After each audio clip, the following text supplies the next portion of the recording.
परमेश्वर का धन्यवाद हो एक बार फिर परमेश्वर के वचन में से, परमेश्वर की आज्ञाओं में से एक को सिखाने का मौका मिला। वो है दूसरी आज्ञा, एक ही यहोवा को मानना। और यदि हम इब्रानी भाषा में इसको पढ़ें तो इसको बोलते हैं अनाकी अदोनोई। इससे पहले जो हमने एक आज्ञा और सीखी थी, पहली आज्ञा, तुम अपने परमेश्वर का नाम व्यर्थ ना लेना। तो उस इब्रानी भाषा में उसका यदि हम पढ़ें तो उसको बोलते हैं लो तिशा, लो तिशा, लो तिशा। और इसको दूसरी आज्ञा जो है, एक यहोवा को मानना, अनाकी अदोनोई, अनाकी अदोनाय, अनाकी अदोनाय, अनाकी अदोनाय।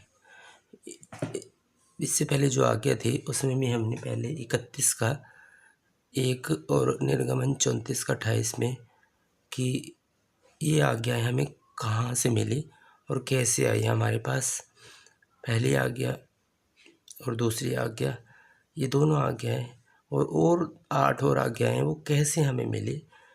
निर्गमन 28 का नहीं, निर्गमन 31 का 18 में हमने पढ़ा था, जब परमेश्वर मूसा ने सीनै पर्वत पर ऐसी बातें कर चुका, तब उसने उसको अपनी उंगली से लिखी हुई साक्षी देने वाली पत्थर की 2 तख्तियाँ दी।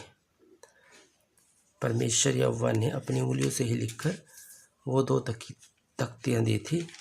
दूसरी जगह और हम देखेंगे 34 का 28 में भी यही लिखा है, मूसा तो वहाँ यहोवा के संग 40 दिन और रात रहा और तब तक ना तो रोटी खाई और न पानी पिया।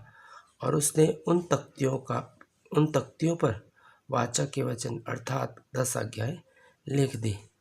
वहाँ पर परमेश्वर और यहाँ पर मूसा, दोनों ही मूसा और परमेश्वर दोनों कहाँ थे? सीनै पर्वत पर। परमेश्वर की आज्ञा से प्रेरित होकर परमेश्वर खुद उंगलियों से लिखकर, और मूसा ने बिना कुछ खाए पिए ये 10 आज्ञाएं हम तक पहुँची। 40 दिन और 40 रात परमेश्वर के साथ वो निराहार रहा। और ये जो 2 तख्तियाँ हैं ना, ये परमेश्वर का दिल है। 10 की 10 आज्ञाएं परमेश्वर का दिल ही है। परमेश्वर का दिल, यदि बॉडी के अंदर दिल ना हो तो मनुष्य जी नहीं सकता ना, क्योंकि पूरे शरीर का संचालन या ब्लड का सर्कुलेशन यहीं से होता है। इसलिए ये 10 आज्ञाएं परमेश्वर का दिल है। निर्गमन में यदि हम पढ़ें इसी आज्ञा के बारे में, 20 का 2 वचन में लिखा है कि मैं तेरा परमेश्वर यहोवा हूँ जो तुझे दास्तव के घर अर्थात मिस्र से निकाल लाया। हम क्या थे? गुलाम थे ना मिस्र में। तो हमें परमेश्वर दास्तव यानी मिस्र के घर से मिस्र से निकाल ले आया। हम तो गुलामी में थे, बहुत बुरा जीवन बिता रहे थे, परंतु परमेश्वर की दया हुई, परमेश्वर ने वहाँ से हमें निकाला। यदि हम निर्गमन 20 का 1 से लेकर 3 अच्छी तरह से पढ़े, तब हमें ये समझ में आता कि एक ही यहोवा, एक ही परमेश्वर को क्यों मानना है और अनाकी अदोनाई क्यों है परमेश्वर। हम देखेंगे 20 का 1 से लेकर 3 तक। तब परमेश्वर ने ये सब वचन कहे।